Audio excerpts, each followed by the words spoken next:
Banky special. Yeah. Pure deliciousness. Pure deliciousness, man.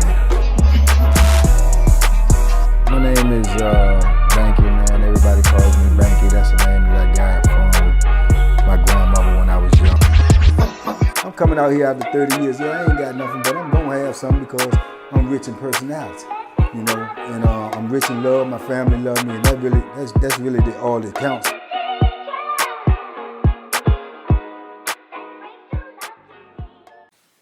Shout out to everybody out there on Team Banky Pound, man. I appreciate the love. Boom, boom, boom, boom, boom, boom. Appreciate the support. 33 years, man. 33 years of prison stories, man. Big shout out, big love to TBP Nation. Everybody who's rocking with me, man, in 2023. Everybody showing me love. Let's go get them in 2023, man. We on the road to 100K. So tell a friend and tell a friend and tell his friend and tell her friend what we got going on over here, and come over here, man, and hit that subscribe button, man, and join this positive movement, because it is a movement. So I appreciate you all, man. Big love, man. Everybody who leave comments, everybody who share these videos, and everybody who's on board with this movement, man. Let's keep it going in 2023. Today, man, I wanted to talk to y'all right fast about Sapp the Bulldog, man. Sapp the Bulldog super cop, man. That's what he is. He's a super cop. I first met Sapp, man, when I went on Night Away. I think it was 2014, I believe. I went on Night Away, man, and Sapp was just a regular CO, man, that worked in the kitchen, right? They put him in the kitchen because, like I say, he's a bulldog. You know, he's one of those type of dudes that's gonna stay on top of everything. He's watching everything. He's, you know, trying to act like he's a nice guy, courteous guy, but he's really condescending. He's gonna call you sir because he has some type of military background. And with the military background in the system, what I found out is if you come into the penal system and you got a military background, and usually you can move up real fast in the military with a military background, man, in the ranks for whatever reason. They say that the military structure of how they discipline and do their things and organize is similar to the penitentiary administration. So that's why when you come in there with a military background, usually, you know, you can move up in the ranks, man, because they like that type of stuff. They like it when people is down on you and hounding you, and they like that, you know what I'm saying? If you come in there acting all nice and trying to be courteous or trying to treat people like humans, then, you know, you probably not gonna move up too fast, if at all.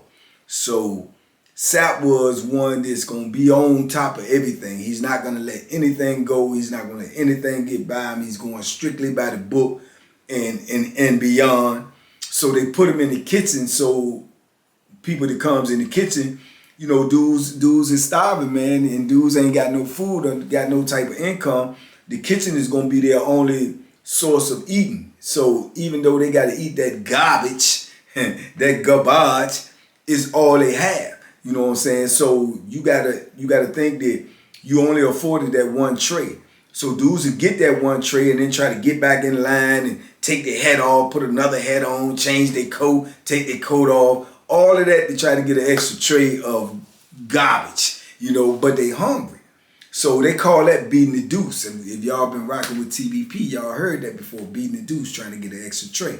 Now, if you get caught getting an extra tray, they gonna charge you $12 for this 30-cent tray. Tray don't cost the state number 30 cents, but they're gonna charge you $12. You know, this is supposed to be a deterrent to keep you from trying to get an extra tray. But they're gonna charge you $12. And the crazy part about it is they're gonna charge you $12, but if they catch you getting the tray, they're gonna take the tray away from you and throw it away because you touched it. Now they can't serve it to nobody else. So they're not even gonna let you eat the tray, but they're gonna charge you for getting the extra tray that you never really got because you never ate it, $12 for a 30-cent tray. This part of the flammery that goes on in here now. Now, you put a dude like Sapp in charge, he gonna be watching everything. He like a hawk. So he see you go through the line, he gonna wait till you go through the line again to get an extra tray, and then he gonna try to take it from you and throw it away. You understand? They rather throw the tray away than let you eat it. Somebody that's hungry, that has no other way to get no food, they would rather throw it away than let you eat it and charge you for it. So every now and then he may catch you in the line and he may stop you before you get there. Oh, you already been through the line, man. Go ahead, get out the line, sir. Get out the line, sir. He gonna be all this sir stuff, but he talking to you, down to you, but he calling you sir. So get out. I ain't getting you. I ain't did. If you get the tray, you gonna get locked up. Woo, woo, woo. He'll do all of that. So they had him in the kitchen when I first got there. So he's just a regular officer, no sergeant, lieutenant, captain, no real rank, but they put him in there for that reason. They want people like that in those positions, just like they put those type of people in the visiting room so they can be on you and hounding you and making sure you ain't getting no extra love, no extra hugs, no extra kisses or anything like that. So Sapp was just, that's all he was when I first got there in 2014. I guess after he started doing what he was doing and showing so much diligence in doing what he was doing, writing all these charges, stopping all these people from getting trays, that they saw some value in him, some assets in him. So it didn't take long after that for he started moving up in the ranks, right? Next thing you know, he a sergeant. He a sergeant. He went from being a kitchen worker now to being a sergeant, right? Now you have people who've been on this institution and working in administration for years and they still a regular officer. You know, now all of a sudden he there just for a short period of time and now he's a sergeant. So he done already superseded the people who've been there years before him, some even decades. Just like that, just for being the type of cop that's a bulldog. He down on you. He want to make sure you ain't getting nothing, you ain't doing nothing, you living in misery. Somebody's always on your back watching. They love that. That's what they want. That's what they promote.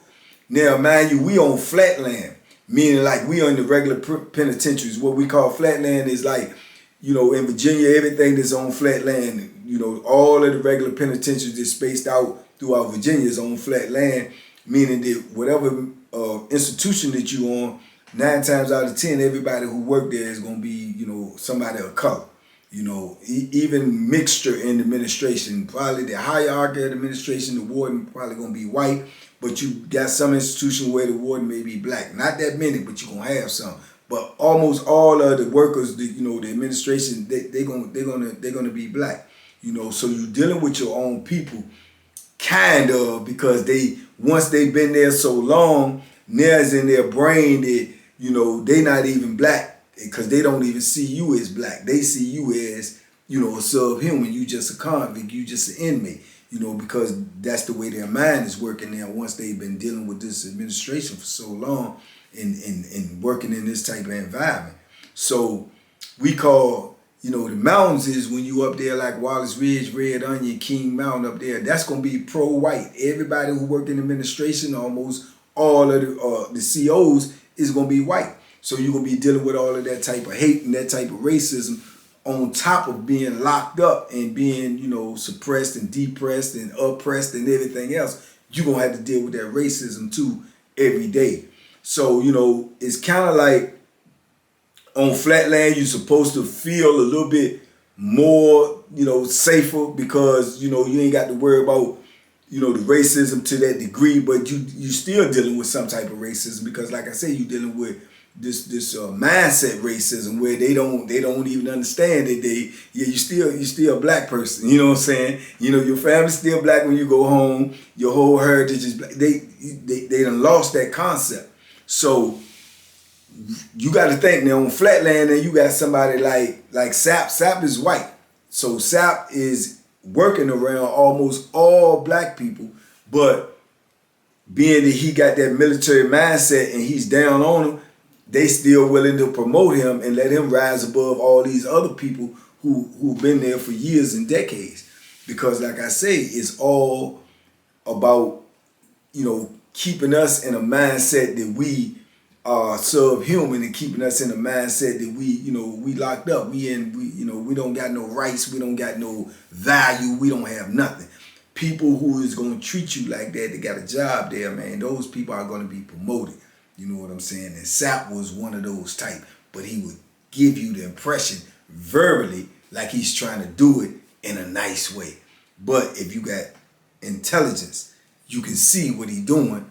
You know what I'm saying? He's definitely treating you like a subhuman, and he's not he ain't worried about it at all. He feel like, you know, this is his thing. So in essence, he come to work every day, you know, around a bunch of people that's already miserable, you know, definitely miserable, and going through this, that, and the third. And he comes to work every day and makes his living off of your misery, you know. And then he adds on to it by making sure that you ain't gonna have no too many smiles during that day, man. Because when he come around, everybody already knows. Sapp is in the building. Sapp in the building, man. Because he coming around, he gonna do extra stuff. He looking in every cell. He sniffing. You know, he like a bulldog, but he also like a hound dog, because he got this nose for that wine, and that nose for weed smoke and tobacco smoke.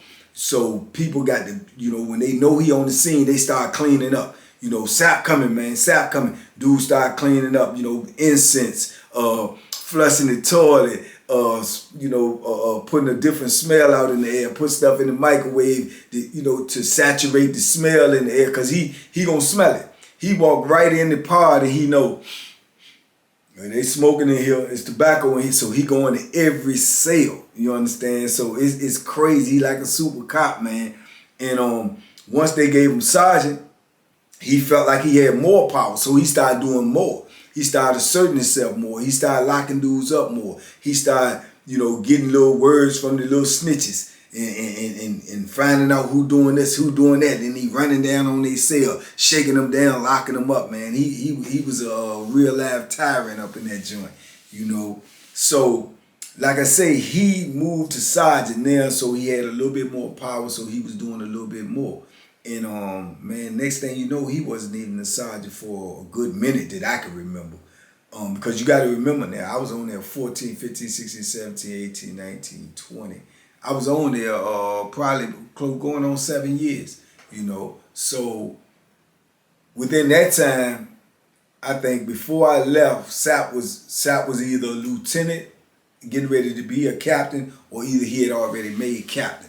So he done went through all of them stages in that little bit of time when you have people who've been there for 15, 20 years and ain't even a sergeant, or people who've been there and been a sergeant for 20 years. A sergeant for 20 years, and he's above them already, So that's let you know what the administration promotes and what they look for. So anyway, by the time Sapp made lieutenant, he was famous on the institution. Everybody knew him. Everybody was talking about him on the convict side, the inmates. Everybody talking about him. Everybody looking out for him because the things that he's doing on the compound. He got the compound in an uproar. From a point blank, from the time if he's coming to your building or he walking in your building, the word gonna spread like Sapp in the building. So everybody who doing anything trying to clean up because he's looking for something. This is the type of dude that he don't come to work to see if something happened and then he deal with it. He comes to work to find out what is happening and to go look for what's going on. That's his mindset. I'm going to find somebody doing something wrong today, somebody breaking the rules, somebody got something that they don't supposed to have, somebody doing something that they shouldn't be doing. That's his whole mindset when he come to work. He's going to try to find something. And this keeps you on your toes, if you're on the other side. It keeps you on your toes, and it keeps you aware that you got him in the building or you got him somewhere close. So you got to be on point at all times because he definitely going to try to find something. He can't even look at you and talk to you without dissecting you, trying to figure out if you got something on your person, if you got something in your cell, if you don't. This is his whole mindset. So, man, he had the whole compound just swirling, Sapp this, Sapp that, And then the crazy part about it is, this is where the nepotism comes into play at. Not only do they promote him so much, they like him so much, now he's saying, okay, well, we're going to make this a family affair. This is sweet for me. They love me here. So he gets his son a job.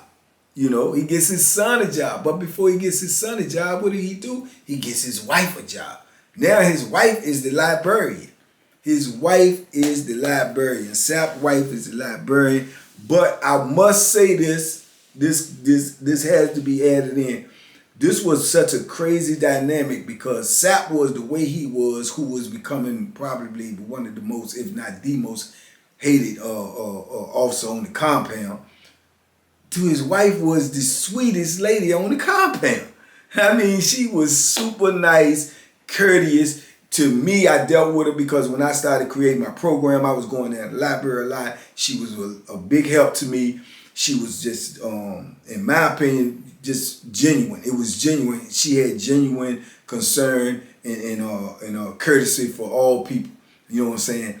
So for her to be married to him, how they was living at home, I have no idea. Because he gave you none of what she gave you. Her whole personality, her whole outlook, her disposition was totally opposite from him. So I don't even know how that worked. And I know he probably felt real upset with her because she was being so nice. And word was spreading on the compound how nice she was versus how, you know, nasty he was. And from when I was down in the library, the times I was going, you know, 5 days a week working on my program. So he would come down there frequently and just pop in. I guess he wanted to see what she was doing, who she was talking to, how she was responding to people. And it was crazy, man, because he'd pop up in the library and he don't even supposed to be down there. You know, but like I say, they was letting him get free reign because he was doing what he was doing, and that's what they wanted done. To stay on the inmates, keep them uncomfortable, keep them uneasy, keep them off balance. And he was an expert at that. I cannot lie, because like I said, it was known. If he walk in the building, it's going to spread. Sapp in the building, Sapp in the building. That's how much it was like, if you ever watch The Wire, when they say Omar coming, Sapp coming, and everybody had to be ready. Yeah, because if you weren't ready, he going to catch you slipping. And if he catch you slipping, that's it. You got a charge, you going to jail, whatever it is, the case may be. Because that's just how he carried it, man. And then he had his son come there, and his son doing the same thing. His son just a regular CO acting like he got all the power that his father got. He harassing dudes, talking crazy, and he came off as a straight racist. As a straight racist. That's just my opinion, the way he looked, the way he talked. Then when he look at you and get to talking to you, whole face turned red. It's like he just, you know, disgusted to even be in your presence. But yet you got a job here, you working here. You know, so it was a crazy dynamic, man. So I don't know what type of family dinner they was having when you got the wife in there who's just as sweet and kind as she can be. Then you got him, he's a tyrant. And then you got the little junior tyrant there, and y'all all at the dinner table. And I don't know what type of conversations they might have been having there at home, man. But it was crazy though, man. But Sapp had the whole compound, he had the whole compound on notice, man. And he just started doing a whole lot of crazy stuff. They started giving him like more and more power, you know what I'm saying? I don't know. I got to check with somebody today and see what his title is. He might be the major or something by now, you know, because of the trajectory that he was on. They was giving him. They was giving him all this power. Man, they started putting him in the visiting room because he started just hawking people in the visiting room, watching the cameras while you in there to visit. When you in a visit, they got the camera on you. They might focus all the way in on you. They just watching you. You know what I'm saying? And they was bringing people out of the visiting room, and then Sapp would come out there and be waiting for him to come out and get shook down because he either have knowledge or heard that you might be doing this and doing that, so then he want to take you in a separate place. When you get strip searched, when you come out the visiting room anyway. Now he was trying to take people in a separate place and strip search these people, and actually, what they said, allegedly, trying to put gloves on and check people's rectum. Check people's rectum, man. You had dudes on there that I know, 2 people personally told me he did it to them, and they got lawsuits. They trying to put lawsuits on them again.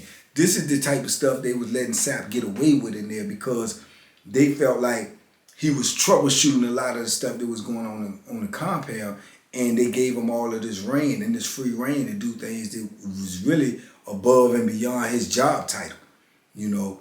And yeah, man, Sapp was off the chain, man. The Bulldog off the chain running around out on the compound. And I can remember when I was in the cell with Jerry, and you know, I told y'all about Jerry, Junkie Jerry, man. Jerry, shout out to Jerry, man. That's my dude. But Jerry used to make that liquor. Jerry had the best liquor on there, called that Jerry wine, man. And I remember Jerry had some wine, and it was brewing, and it was almost ready, and he opened the bag, or went to open the bag, and it bust. So wine had spilled all over the floor, and it had saturated. The smell was everywhere. So we was getting it up, and all of a sudden somebody hollered out, "Sapp in the building." And I'm like, what? Oh, this can't be real. This can't be real. So Sapp coming our block, and he started walking around. Now we on the top tier, so Sapp walking around the bottom, then he gonna come up on top and walk around. Now mind you, every time he make a round in the pod, he go to every cell. The doors sliders like this. He go to every cell, put his face in there and smell, and keep it moving. So we at a panic state right now. So then, you know, I just came to the point where I'm saying, and I ain't trying to get late. I ain't trying to get in trouble at all. But I came to the point where it's coming so fast, you got to do something. So I'm like, man, just get the door open. He said, get the door open, they gonna really smell it. I said, man, if he put his face in here, he gonna smell it. Get the door open, just walk out, and I'm gonna put some, I had got some bleach. Dudes be selling bleach in there. They stealing bleach from different places, they sell it. So this is when it come in handy. I used to use the bleach to sterilize my toilet and my sink. So now we got the bleach in there, which we don't supposed to have too. That's, they know that's getting stolen because it can't come from one place. But we use the bleach. I use the bleach, so that's why I bought the bleach to sterilize stuff. So I said, man, just get the door and walk out, leave the door open. I'm gonna act like I'm just cleaning up the cell. And what I did was I spilled a lot of bleach on the floor and started wiping the cell down and wiping the floor off with bleach, wiping the walls down before he get up there. Now, mind you, he moving. He coming around. Now he on the top tier, so he coming around. Now we all the way over here, so he coming around. So now I'm on the floor wiping it down. I done wiped the cell on the outside of the door with bleach. So everything, hopefully the bleach just, take over all the rest of the smell of the alcohol. Now he still got another bag of wine that's under the bed that didn't bust and waste. So, or what was left over. So wine's still in here. So you come in here and you find the wine, we cook, we going to jail. You know what I'm saying? Well, Jerry gonna take the charge because it's his wine. But either way, he gonna come in the cell, and then now my cell is a target because they know wine be made in there. So even if the jury going to jail, they gonna keep coming messing with me. So I'm just on the floor and I'm wiping it up, and I see him, he coming, he getting closer, now he coming down. So now I get closer to the door, like I'm on my knees wiping the floor off, like that's the way we clean cells in there. So he come back. So when I'm on the floor, he walked by and I could feel his presence behind me and I'm down there wiping up. He walked by. So as he coming back, he stopped by the cell. So I stand up and I turn around, act like I don't know he there when I know he there. You know what I'm saying? So I turn around, I'm like, what's up? What's up, Sapp? So he was like, listen, that's bleach I smell. I said, yeah. He said, well, you know you don't supposed to have that, right? I said, yeah, I don't supposed to have it. He said, okay, well, go ahead and get rid of that, man. Pour the rest of that down the toilet because you don't supposed to have that. I said, okay, all right. He said, go ahead and do it right now. So I take the bottle of bleach and I just pour it in the toilet where I'm seeing it, and he take the bottle and go on about his business. Man, I say, shh. Because he said, I know you're using bleach to cover up smell. Let me come up here and see what's going on here. That's usually his MO. I don't know what it was, whether my persona, because I ain't dealt with him that much. Every time I dealt with him or came face to face with him, I just always had the hard look on my face like I ain't got no rap for you. I ain't trying to talk to you.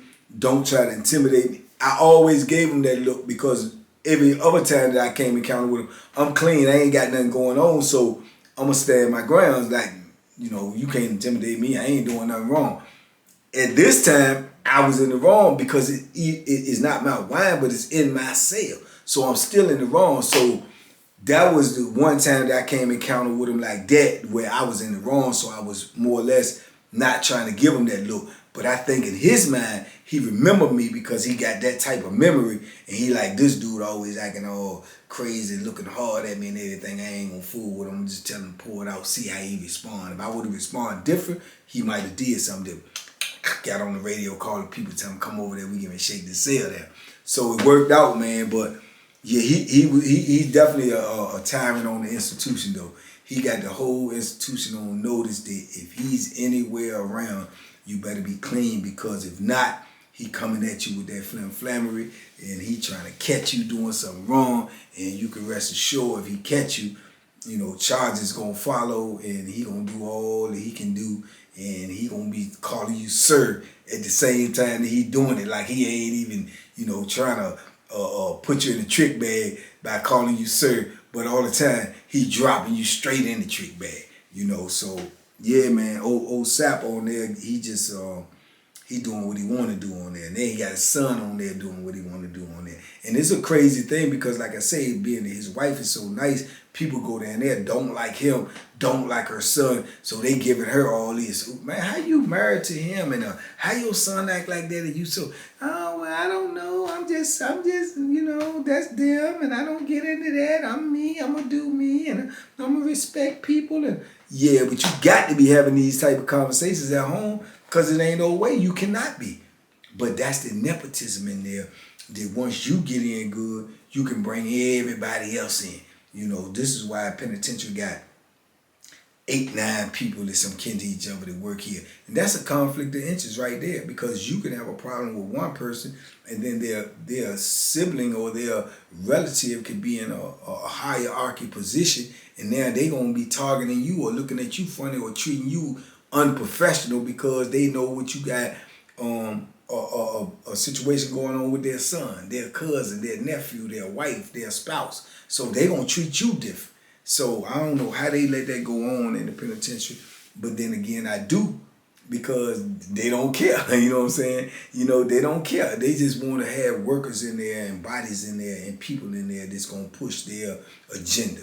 And their agenda is to keep us, you know, submissive, you know, subhuman, and you know, without any type of respect whatsoever. You know, any respect that you get in prison, man, from the administration, you gonna have to take it. You know, and then when you take it, it's gonna be at your detriment too, because they're gonna fight you tooth and nail all the way down the line. You know what I'm saying? They don't like people that just go demand their respect. This is why they don't like Bo Bennett. You know, all that you can say about Bo, and there's a lot people say about it, but Bo just ain't gonna let you do anything to him. He's just not gonna allow it. You know, whether it's the administration or anybody else, he's gonna voice his opinion. He's gonna state his position. And for a lot of people, they don't like that. They don't like for you to stand up for yourself. They want you to just bow down to them. And a lot of people ain't built to be bowing down. Period. They're just not. No matter if they're in prison or not, that's just not their mentality. You know, okay, I made a mistake. I got locked up. I went to court. I got charged for it. Now I'm in prison. I'm paying for but I'm not going to just let you dehumanize me. I'm not going to let you just abuse me. I'm not going to let you talk to me like I'm not a human being. You know what I'm saying? So a lot of people will take that position, and a lot of people will have, you know, something to say about you taking that position, because they want you to bow down. They want you to keep your, you know, your chin to your chest and be like, oh, okay, yes, sir, no, sir. Nah, it ain't like that. I'm still a man, first and foremost, you know, and I'm going to take up for myself. But yeah, Sapp terrorized Nottoway, man, the whole time I was there, from the time he left that kitchen till the time he started getting in power from a sergeant and moving up just like that. Now imagine how these co-workers feel. People who've been there, who was formerly his boss. Because if you're a sergeant, lieutenant, captain, major, warden, then he just a regular CO. You are his boss. Those sergeants used to go in the kitchen and tell him, oh, don't do that, or go stand over there, or wait for them when they come out, do stuff like that. So he used to have to take orders from them. So when people had a problem with Sapp, man, you got Sapp up in the kitchen, man, all standing over top of people's trays and stuff, man. You getting your tray. I ain't trying to eat no food. He's standing all over top of my food and everything, man. You need to go in there, and he would be the one that you would, file your grievances to the sergeant. So the sergeant would come in there and probably check Sapp or tell Sapp, look, just stand back a little bit and watch him from here, do whatever. Them same people who have been there for years and decades was telling him what to do. Now all of a sudden, boom, he their boss. And now he telling them what to do. So however he felt some type of way about the way they used to speak to him, now he's in that position. So just imagine the loyalty that they have gave to the administration, the loyalty that they have gave to the DOC, and for years and years, and not to be able to get promoted, and they just promote this dude and put him right over top of him, and then just keep letting him ascend, ascend. So that probably was crazy within itself too, because you heard them, they talk too, they get mad, they get irritated, so they get say, oh yeah, he just promote him just because he this, or just because he a white guy and they scared, or or they gotta put, all of that be coming out, because those are when the shift in the dynamics change.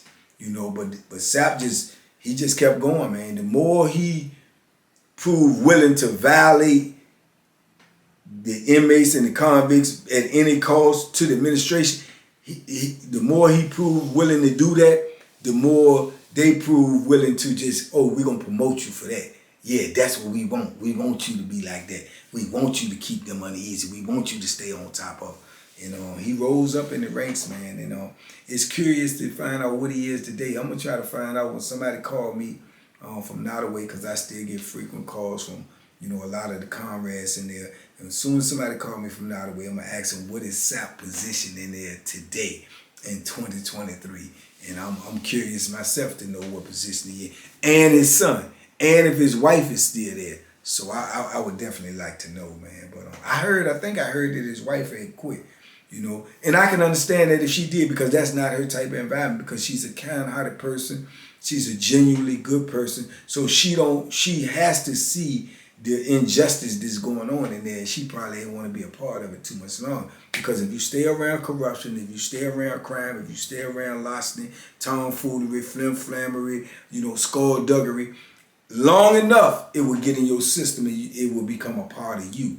So if you are a genuinely good person and that's the type of stuff that you're around, then you probably don't want to be around it too much longer once you acknowledge what it is and give it a title.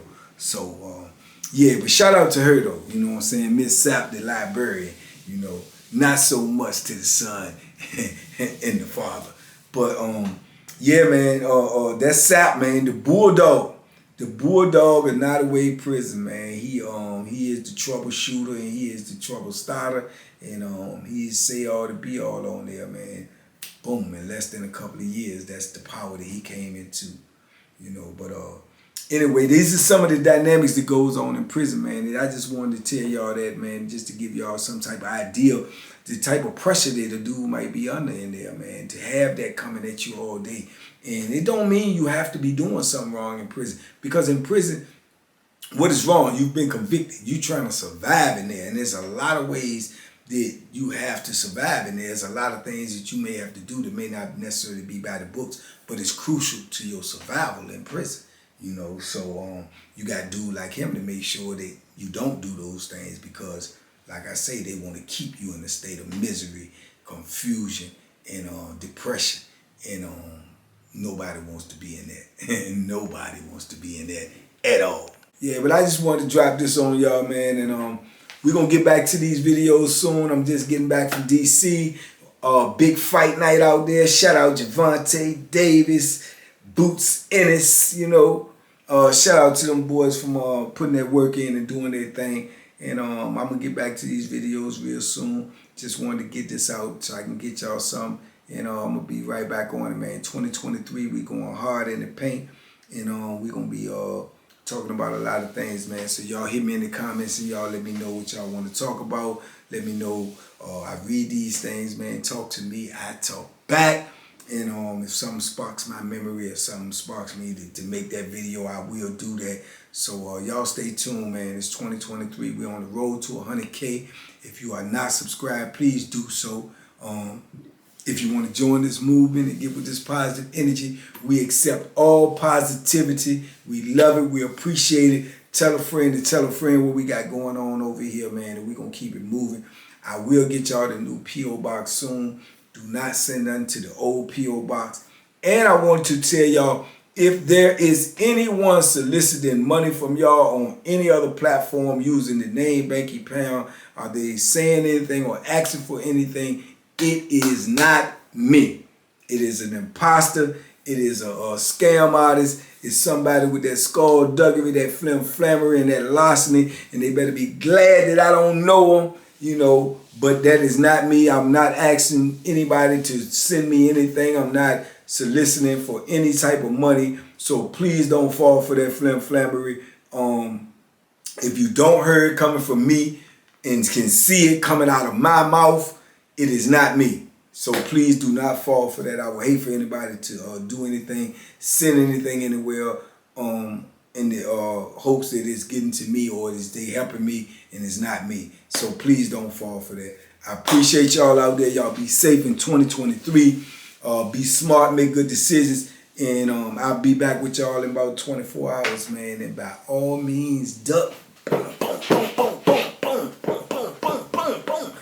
Boom. Duck them hooks, man. Somebody should have told Hector Garcia that, man. Peace.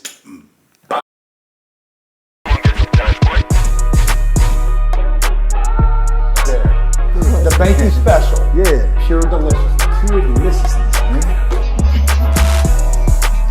My name is Banky, man. Everybody calls me Banky. That's the name that I got from my grandmother when I was young. I'm coming out here after 30 years. Yeah, I ain't got nothing, but I'm gonna have something because I'm rich in personality, you know, and I'm rich in love. My family love me, and that's really all that counts.